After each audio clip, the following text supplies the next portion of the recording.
Salud amigos, tripulantes de nuestra querida, contaminada y única nave espacial.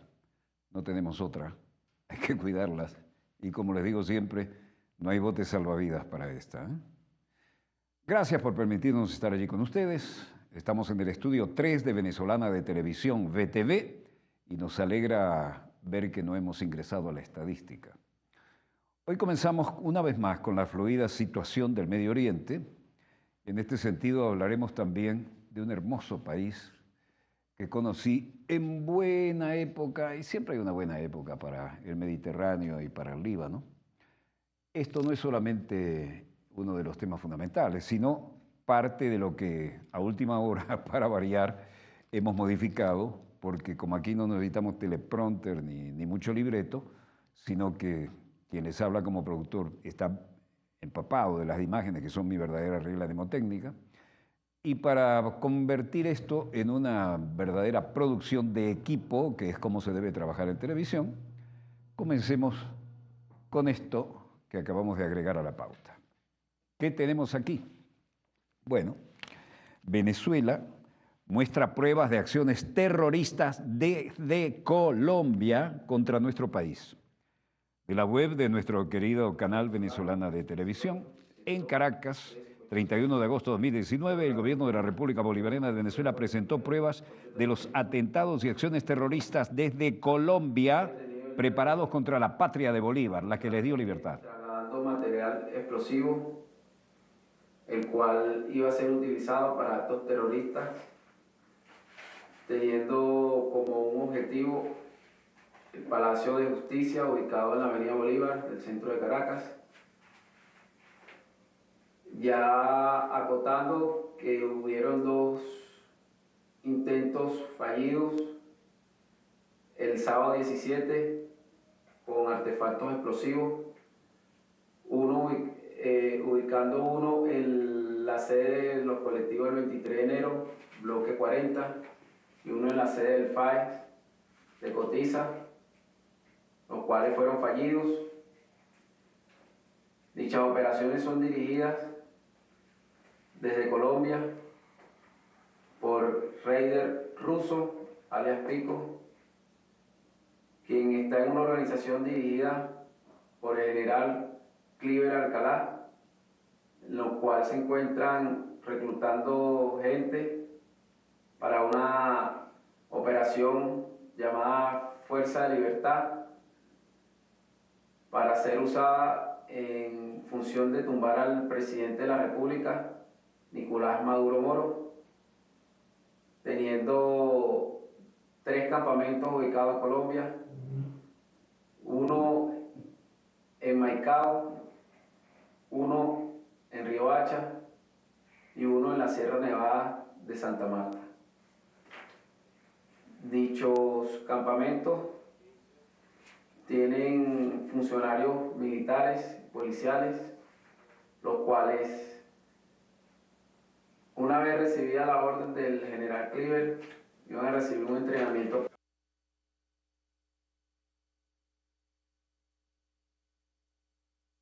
Hispan TV, tenemos al analista venezolano Basel Tajeldine, experto en Medio Oriente y también en temas de su país, Venezuela. Comenta el plan terrorista que desde Colombia se estaba fraguando contra Venezuela y contra el gobierno constitucional del presidente Nicolás Maduro Moros. No es poca cosa lo que vamos a oír y es contundente e irrefutable. Sobre este particular, se lamentó que el gobierno de Colombia se haya dedicado a conspirar. Bien, y para seguir revisando algunos detalles, saludamos de inmediato al analista internacional Basel Tajeldine, quien nos acompaña precisamente desde Caracas, Venezuela. Ya lo vemos en pantalla. Basel, muchísimas gracias por el contacto con Hispan TV. Aprovecho de inmediato, te saludo y te pregunto lo siguiente. Bueno, Venezuela, veíamos en los datos, denuncia un nuevo plan para desestabilizar al gobierno de Nicolás Maduro. En este caso se logró frustrar esta ofensiva. El Ejecutivo acusa a la oposición del país y también a un apoyo desde Colombia. ¿Cómo enfrentar este escenario tan adverso de pronto para el presidente Maduro? Es difícil, sin duda, y recordemos que Colombia se ha dispuesto como la Israel de Latinoamérica. como una zona, una base para la expansión, para la aplicación de las políticas estadounidenses en la región, para la aplicación de la doctrina Monroe, para la destrucción de cualquier movimiento progresista, nacionalista en toda la región. Colombia ha servido de esto. Y bueno, sabemos, en Colombia existen varias bases militares estadounidenses. Se habla de más de 7 bases militares estadounidenses. En Colombia existe la DEA estadounidense, pero paradójicamente en Colombia sigue exportando, sigue siendo la número 1 en la exportación de cocaína del mundo. Y por tanto, desde allí, en varias ocasiones, se han armado, se han entrenado a grupos terroristas a lo largo de estos últimos 22 años para traerlos a Venezuela y tratar de desestabilizar al gobierno venezolano. Durante el gobierno del presidente Chávez intentaron asesinarlo con un plan orquestado desde Colombia, con paramilitares colombianos, allá en 2004. Y bueno, sabemos todos estos atentados que ha sufrido el actual presidente de Venezuela, Nicolás Maduro, han sido planificados desde Colombia. De hecho, lo han dicho sus autores de forma abierta, pública y notoria.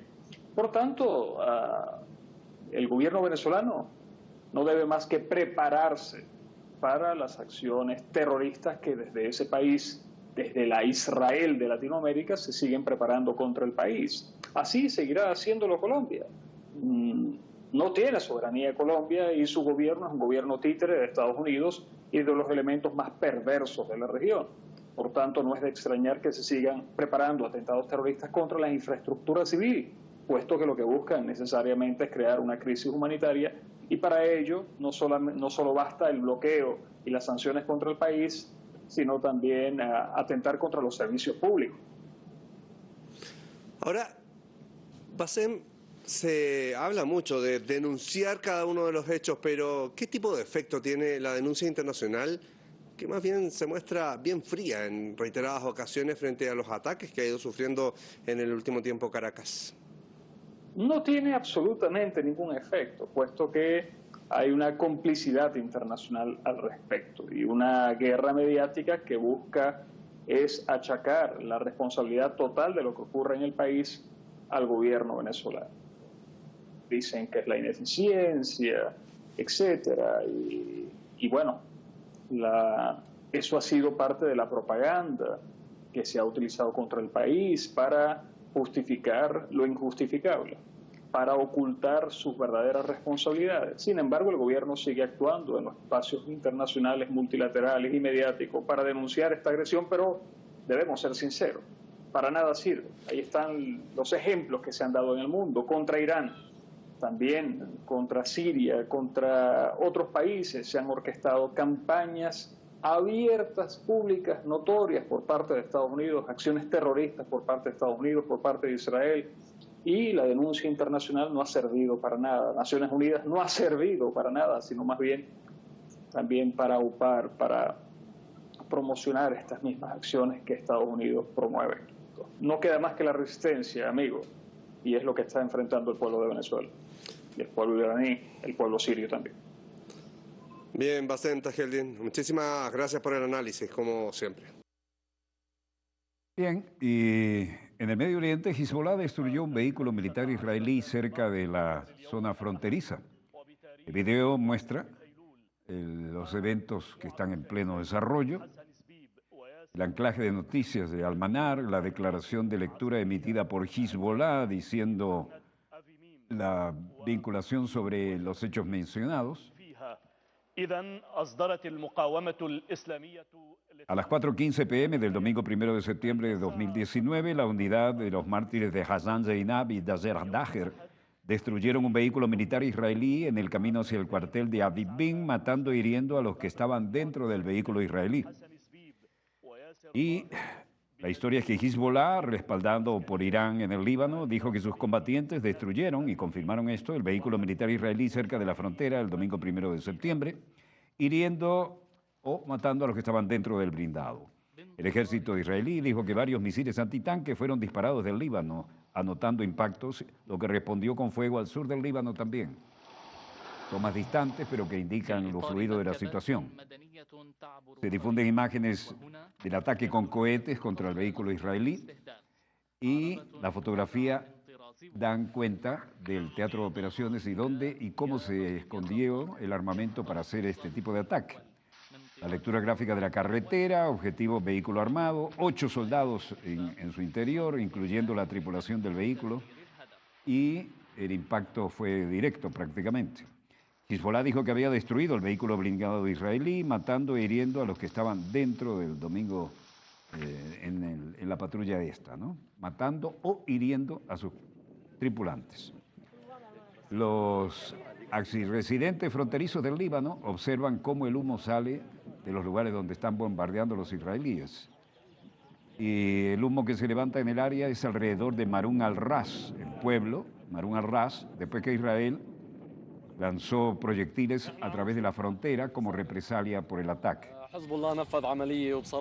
Haidar Hussein dice, estamos observando los eventos que sucedieron, Hezbollah ejecutó una misión y sinceramente nos hacen sentir orgullosos. Aquí no hay nada que se pueda ver, simplemente la gente está mirando y todo está bien y bajo control para nosotros. Los tomas de larga distancia para dar una idea de cómo están las cosas allá en el valle y los coches estacionados, personas reunidas para ver lo que parece un espectáculo, un combate en pleno desarrollo.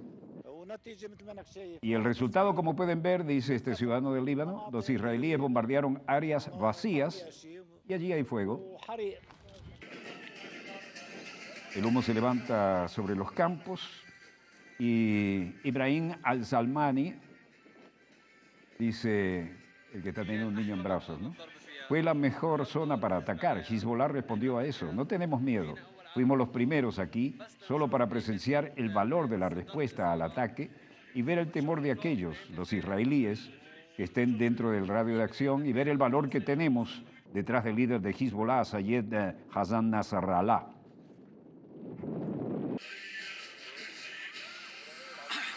La historia es que la gente se reunió el domingo para ver cómo se elevaba el humo de los depósitos israelíes golpeados en la aldea de Marun al-Ras, al sur del Líbano. Los espectadores orgullosos elogiaban a Hezbollah y expresaron también su orgullo porque los misiles antitanques del Líbano atacaron una base del ejército israelí y vehículos israelíes. Israel respondió con fuego al sur del Líbano después de una semana de creciente tensión que generó temores de una nueva guerra con el enemigo de hace mucho tiempo de Hezbollah. El movimiento Hezbollah, respaldado por Irán, dijo que sus combatientes destruyeron un vehículo militar israelí, matando e hiriendo a los que estaban dentro. Mientras tanto, el ejército israelí, en una fábrica del ejército en un área fronteriza, trataba de ver qué es lo que había pasado, evaluaba los daños y tomaba elementos para reaccionar eventualmente. Ornel Yahil, residente, Oren Bahil, decía, hemos visto todo. Ahora que somos adultos y tenemos niños, estamos un poco más preocupados, pero por los niños. Más preocupados por los niños que por nosotros mismos, pero aún nada nos va a frenar. Ni Nasrallah, ni Jamenei, ni nadie más. Somos fuertes y seguiremos siendo fuertes. Esto en Adivin, Israel.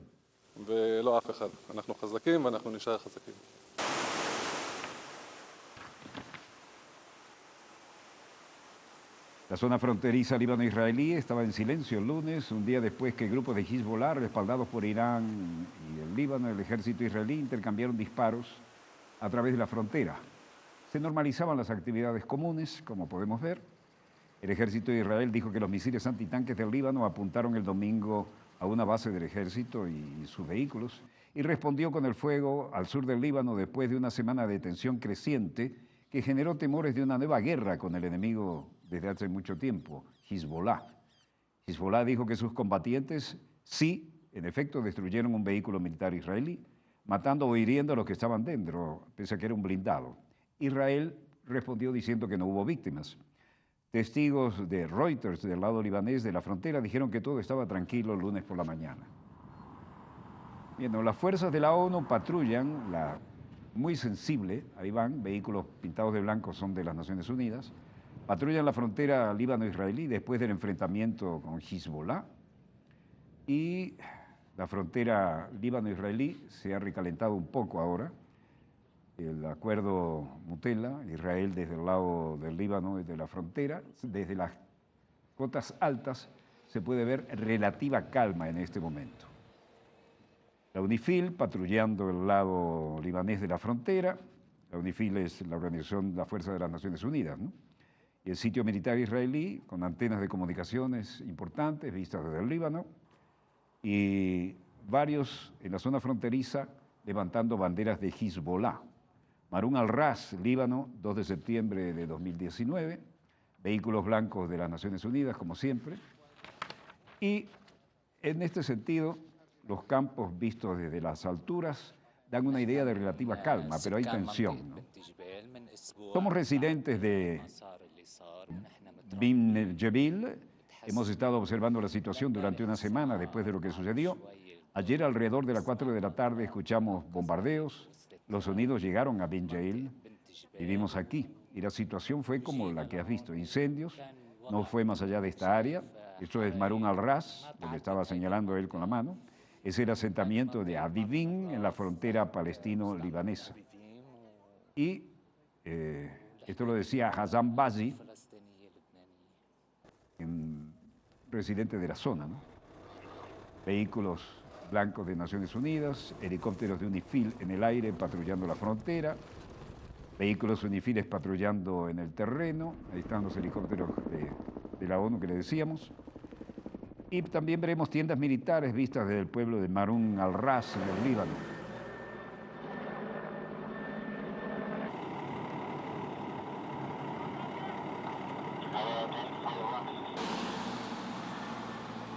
Estamos en Marun al-Ras, en un lugar llamado Jardín de Irán, que da a la frontera donde ocurrió el ataque.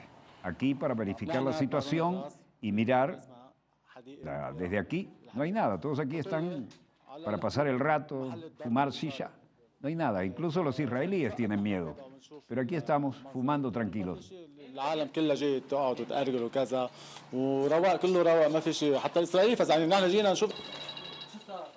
El área fronteriza líbano-israelí está en silencio hoy, un día después de que el grupo Hezbollah, respaldado por Irán, del Líbano y del ejército israelí, intercambiaron disparos a través de la frontera. El domingo el ejército israelí dijo que los misiles antitanques del Líbano atacaron una base del ejército y vehículos.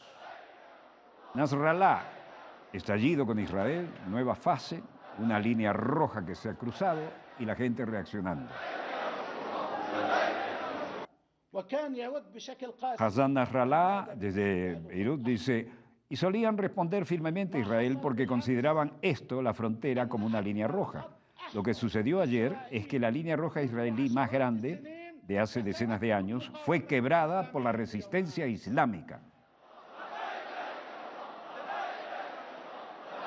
Los manifestantes de Hezbollah animan a Nasrallah durante el discurso. El mensaje es claro: atacas, entonces toda tu frontera y todos sus soldados y asentamientos de la frontera o en el interior estarán en riesgo de nuestro ataque de respuesta. على الحدود وفي العمق وفي عمق العمق ستكون في دائرة التهديد والاستهداف والرد قطعا لا جنود ولا حركة آلية. Manifestantes masculinos y femeninos de Hezbollah se sentaron a escuchar el discurso. La ubicación es no identificada. نحن قلنا له لم يعد لدينا خطوط حمراء لأنك حاولت أن تغير. Le dijimos, refiriéndonos a Israel, que ya no tenemos más líneas rojas porque si tratas de cambiar las reglas de compromiso, ya no habrá líneas rojas. Simplemente nosotros pondremos las líneas donde nos dé la gana. Varios seguidores sentados para escuchar el discurso durante la ceremonia.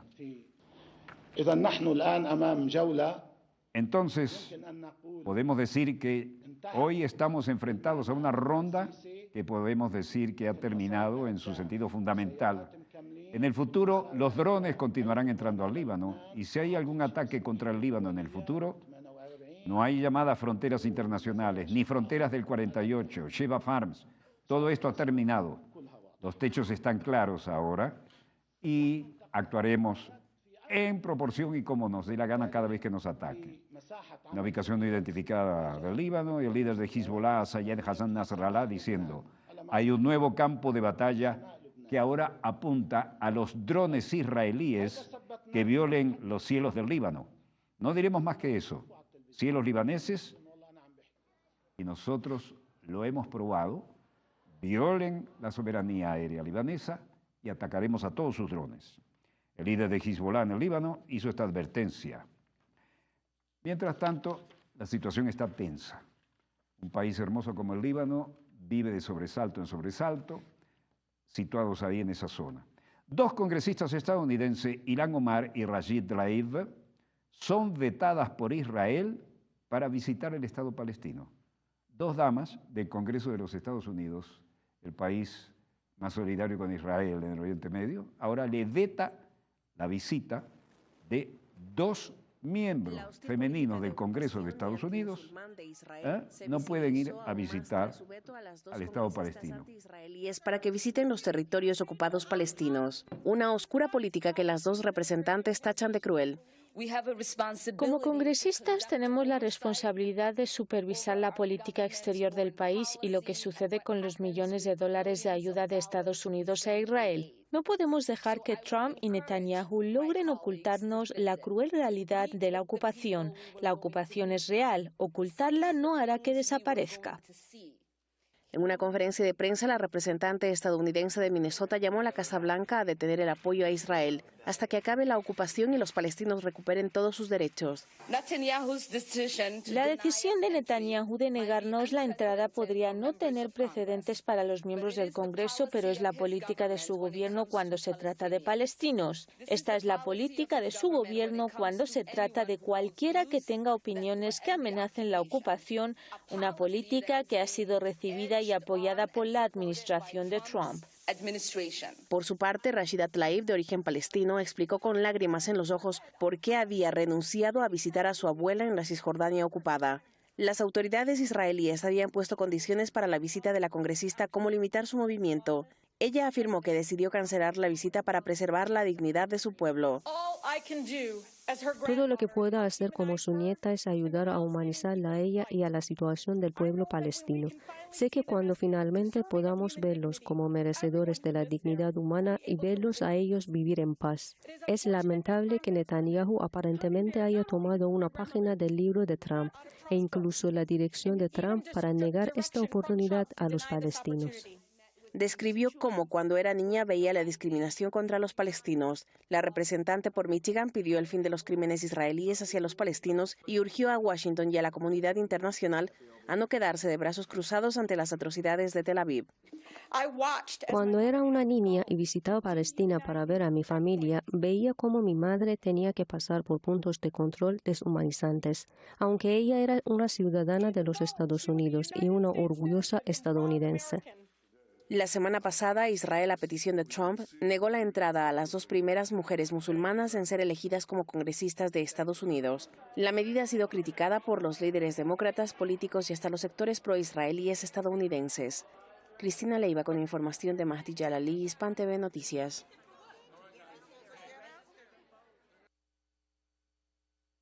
Bueno, y recuerdan ustedes las entrevistas que hicimos a algunas leyendas. Aquí, ¿dónde están los derechos humanos? ¿Han visto y el genocidio cometido por Israel contra el pueblo y el Estado de Palestina? ¿Dónde están los derechos humanos? Paul Cruz, aquí hay una guerra de comunicados y las causas aparecen y se repiten. Sobre este particular hay demasiadas escenas ya que parecen la repetición unas de otras, violando toda resolución de las Naciones Unidas en defensa de los derechos palestinos.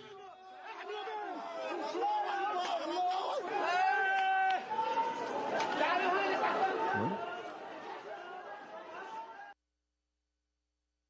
esto ha sido objeto de los más reiterados análisis y aparecen en todos, violando Israel. El ejército israelí invade las casas de los civiles en el Estado de Palestina. Mientras los niños duermen, el ejército israelí sigue violando la propiedad, el apartheid usado contra los palestinos está a la orden del día, y esto todo día se repite a espaldas de toda resolución de las Naciones Unidas y con la automática solidaridad en el Consejo de Seguridad con derecho de veto de Estados Unidos cuando se trata de Israel. No olvidemos que de los lobbies más poderosos que actúan en Estados Unidos, el legalmente, porque los lobistas se registran como tal y actúan como tales.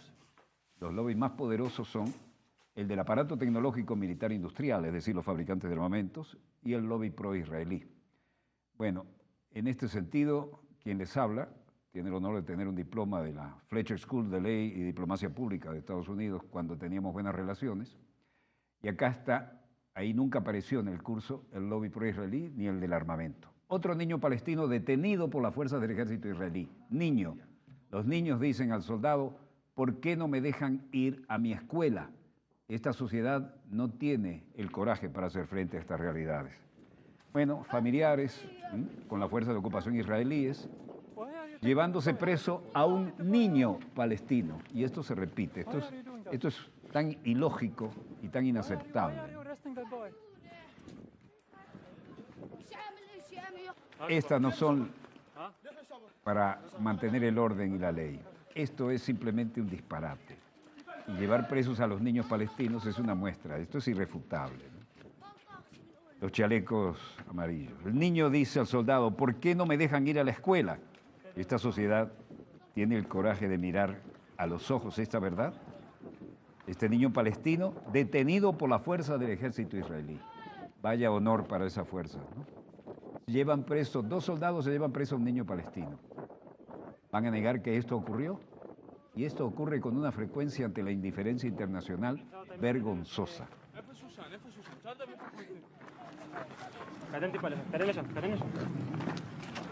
Otro niño palestino, detenido por la fuerza del ejército israelí.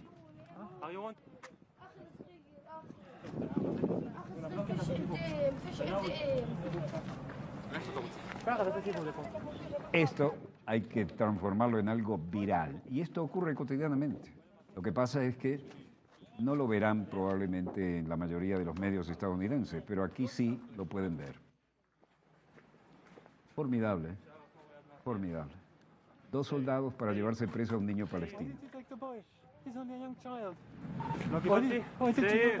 Ni siquiera estando en nuestra casa estamos seguros. Ni ahora ni en el presente tenemos seguridades.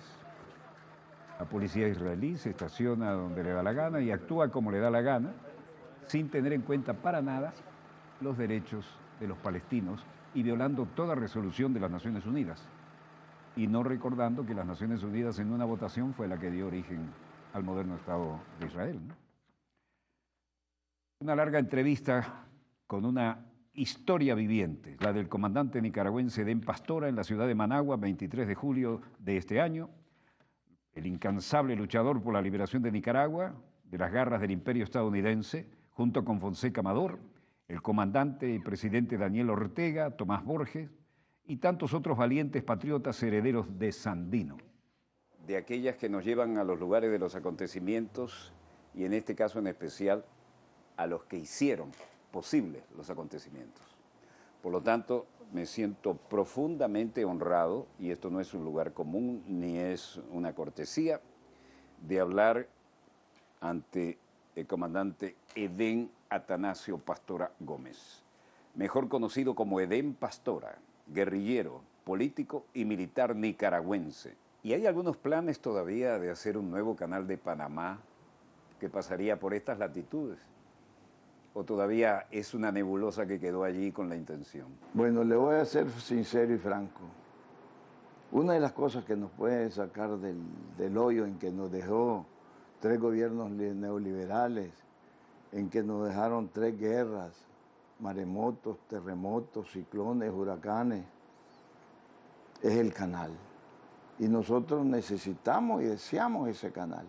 Y lo vamos a hacer. Lo íbamos a hacer y se habían arreglado los encargados de este canal con los demócratas, pero ganaron los republicanos, entonces eso está en stand-by. ¿En qué gobierno?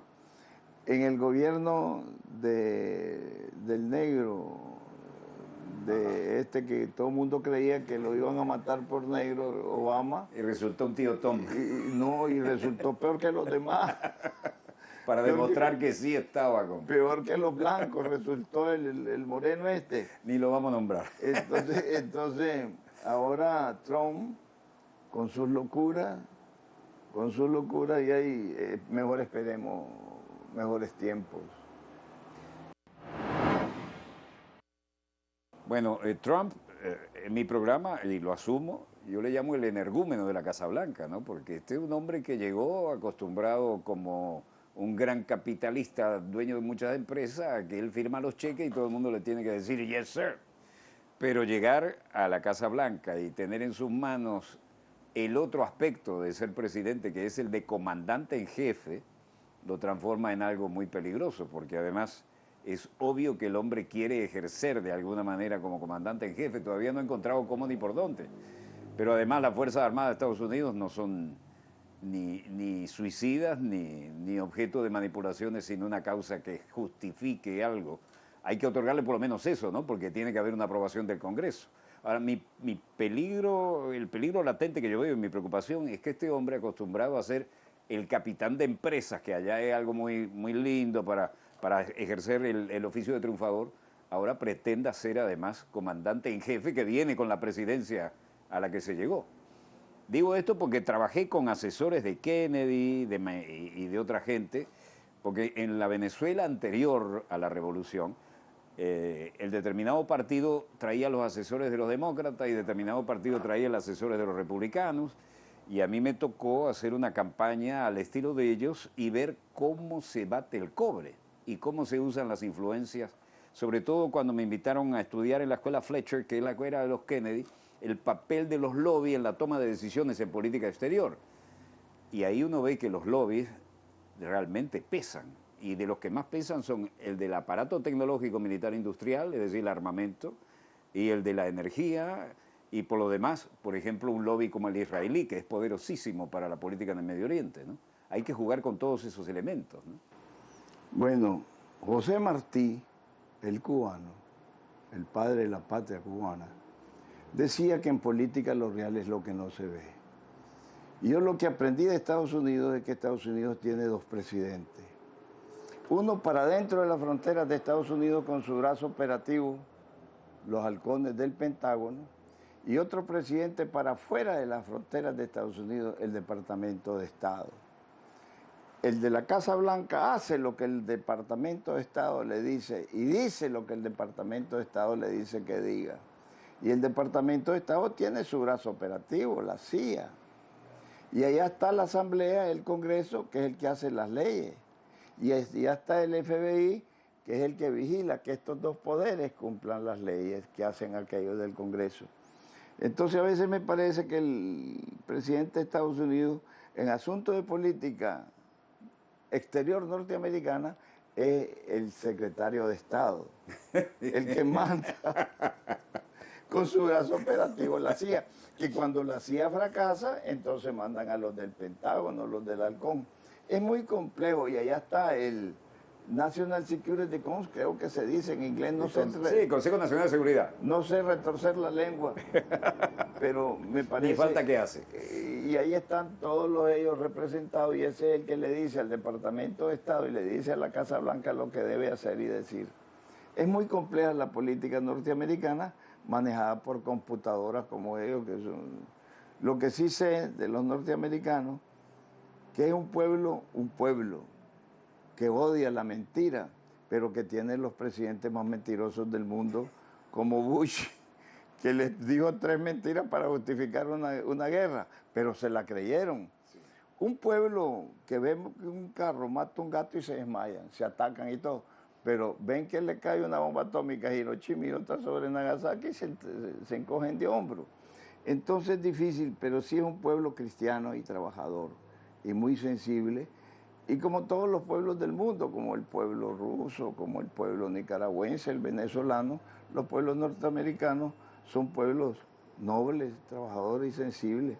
La diferencia está en su casta política, que son una porción de gánsteres, de corbatín, y solo les hace falta el gatito.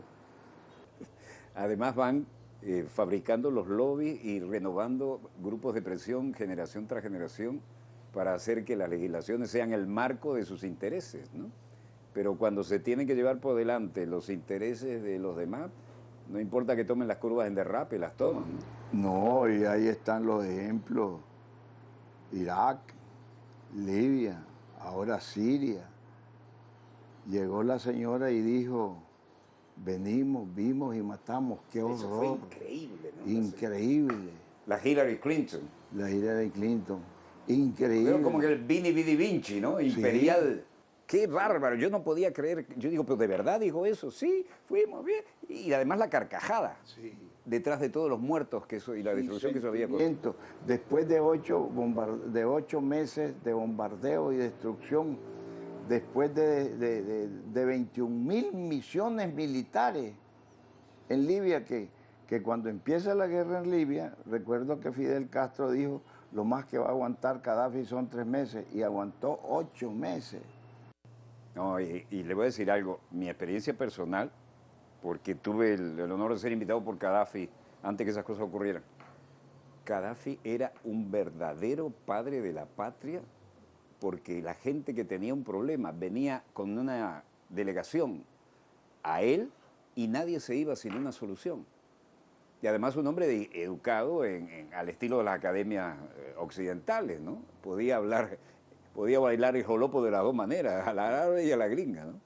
No, y de ahí, en toda África del Norte, era el pueblo con más desarrollo social, político y económico. Yo viví allí el tiempo que me invitaron y un poquito más, y realmente el estándar de vida era envidiable. El más alto de África, de África del Norte. Y venía Gaddafi y no había delegación que no llegara a plantear un problema que se fuera sin la solución.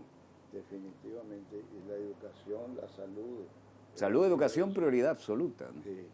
No, y Francia lo besó, e Italia lo besó, y le agarraron dinero, y después lo mandaron a matar para no pagarle. Para no pagarle. Bueno, lo que hemos visto nosotros es obra del imperio, el peor imperio que ha existido en la humanidad. Por suerte ahora las cosas son multipolares, bipolares. Antes era unipolar, solo eran ellos. Ahora tenemos esperanza de que Trump termine de destruir este imperio. Eso es. Es que si lo dejan solo, lo va a hacer. Ah, sí, si lo dejan solo. Si se reelige y lo dejan solo, termina con el imperio norteamericano. Gracias a Dios que lo eligieron a Trump. Suecia y Holanda. Mira, ahora con el asunto del dólar y del petróleo, que hay una corriente mundial de desconocer el dólar en el petróleo y que cada quien compre su petróleo con su moneda o con oro, está poniendo en serio peligro el imperio. Y a mí me preocupa un tigre herido, agónico, los últimos zarpazos del tigre que nos puede dejar cicatrices permanentes, dolorosas, visibles, América Latina. Tengo esa preocupación con este hombre, con Trump, que parece que va a ganar el otro periodo y que a veces digo, ojalá lo gane para que termine de destruir el imperio. Porque caer por sus propias contradicciones. Por sus propias contradicciones. Estos errores de Trump va a ser la droga, el vicio, la carcoma que hizo caer al imperio romano. Estos errores de Trump. Se pelea con todo el mundo, sí, y respeta, ahora está queriendo ya ir respetar a México. Con Canadá tiene problemas, con Europa tiene problemas, con todo el mundo ha tenido problemas. Está pateando la cristalería. Sí, definitivamente. Sí. ¿Qué perspectiva?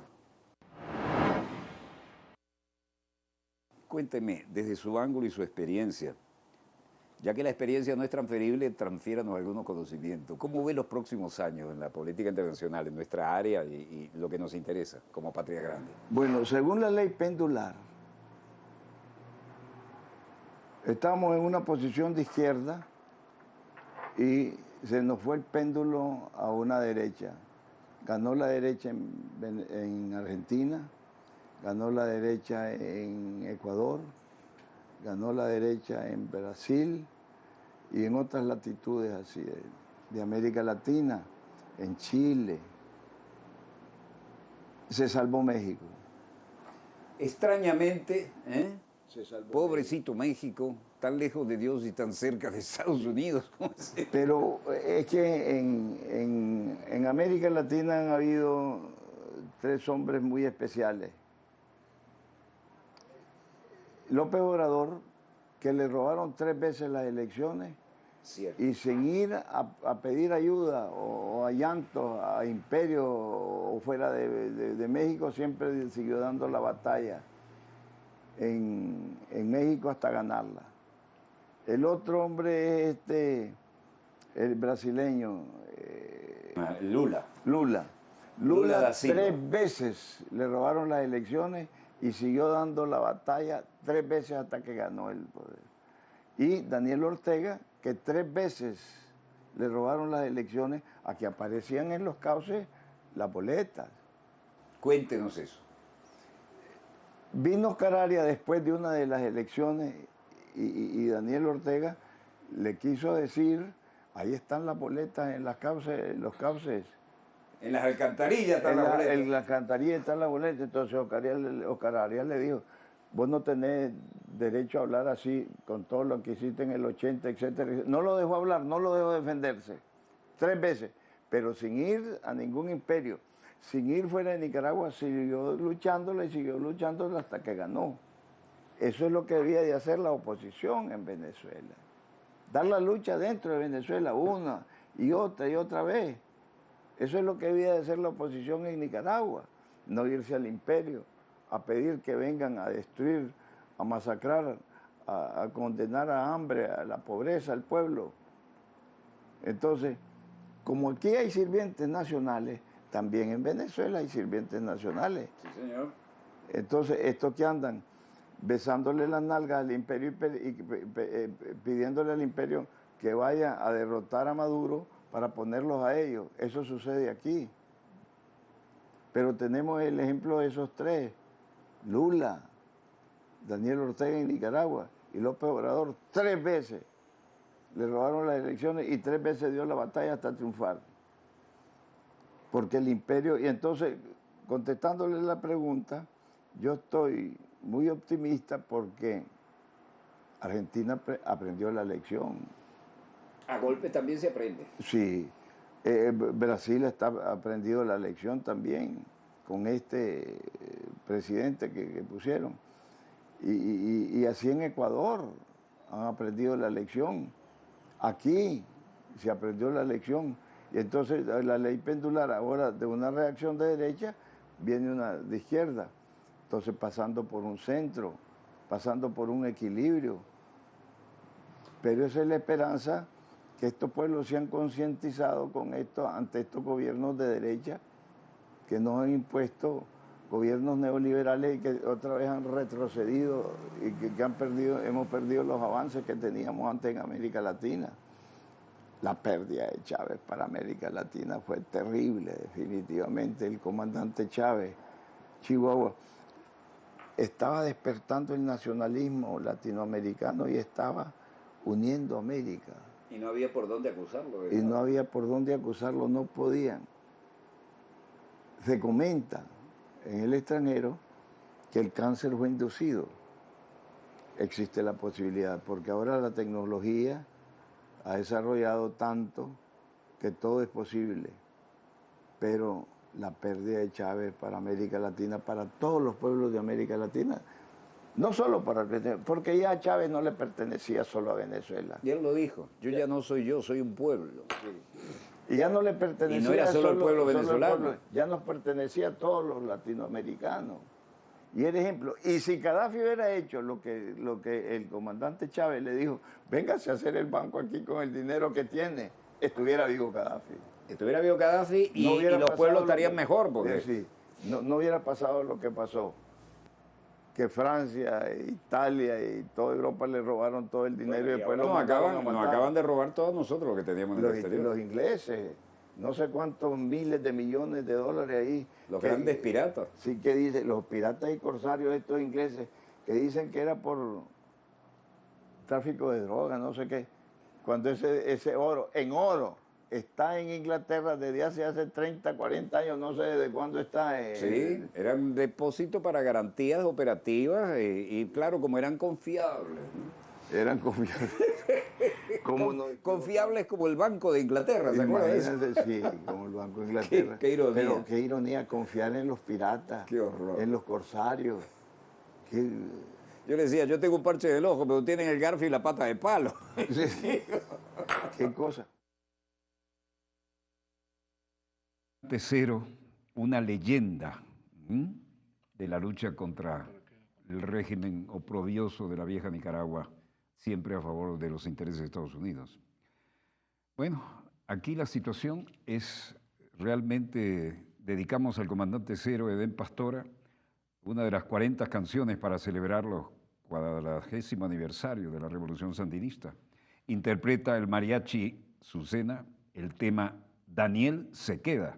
Aunque esta composición recuerde géneros de la hermana República de Colombia, se denomina mariachi, bueno, es música original nicaragüense. Agitándola en respaldo al comandante. ¡Viva Daniel!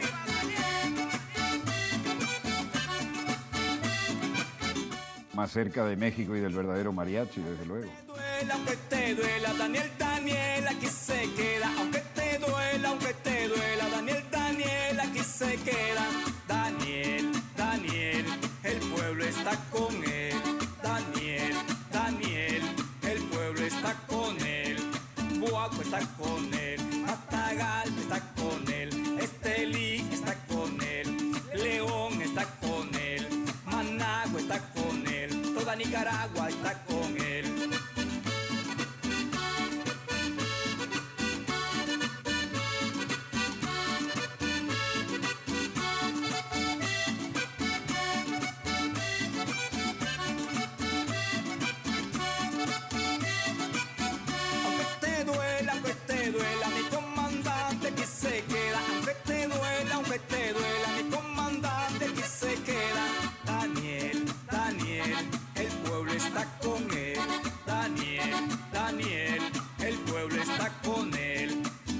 Está con él, Matagalpa está con él, Estelí está con él, León está con él, Managua está con él, toda Nicaragua está con él.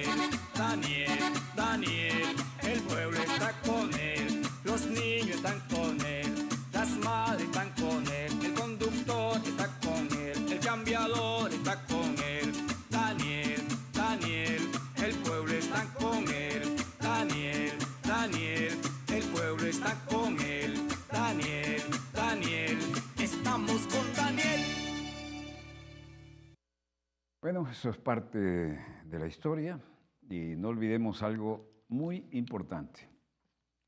Los superportaaviones nucleares de la clase Nimitz, yo estaba navegado en el Constellation de la clase convencional cuando teníamos buenas relaciones, y de los nucleares en el Eisenhower. Los superportaaviones no pasan por el canal de Panamá. Entonces, la vieja estrategia para poder ir un portaaviones nuclear de la clase Nimitz de la costa este a la costa oeste de Estados Unidos, tiene que dar la vuelta a todo el continente, bajar por allá al sur y luego subir para llegar a la costa de California. Mientras que el sueño de ellos es acortar la distancia haciendo un nuevo canal de Panamá. Y ese nuevo canal de Panamá podría pasar, naturalmente, por las zonas que les interesa en Nicaragua, que tiene además un lago interior, una especie de mar interior donde incluso hay tiburones de agua dulce, ¿no? Y hacer un super canal aquí, imagínense ustedes, los portaaviones nucleares de la clase Nimitz pasando así, en lugar de tener que hacer esto, para poder llegar. Señor director, me encantaría que cuando yo muestro el puntero, una cámara siga mi puntero. Muchas gracias. Si no es usted, entonces le sale el sayo al camarógrafo. Hay que seguir el puntero. Si no es por aquí que no pueden pasar, y si no hay un nuevo canal para poder pasar con los portaaviones nucleares que no pasan por el canal de Panamá, tienen que hacer toda esta ruta gigantesca para después ir a la costa oeste y a los intereses geopolíticos del Pacífico.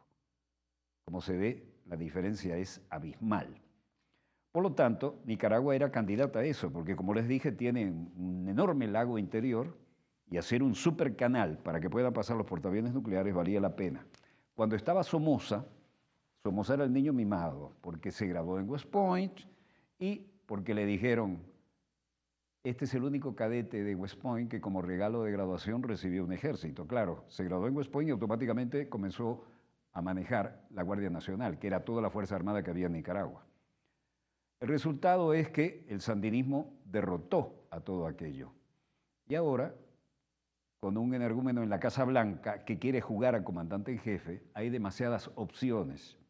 Y desde luego, esto es algo que va a haber que prestarle atención, porque son acontecimientos en pleno desarrollo. Desde el estudio 3 de Venezolana de Televisión, finaliza por hoy este dossier. Me alegra que no hayan ingresado a las estadísticas, nosotros tampoco. Y les voy a decir algo. Cuando estaba Somoza, y esto lo viví yo, tenía las agencias de relaciones públicas pagadas por años con cientos de miles de dólares haciéndole el lobby en Estados Unidos.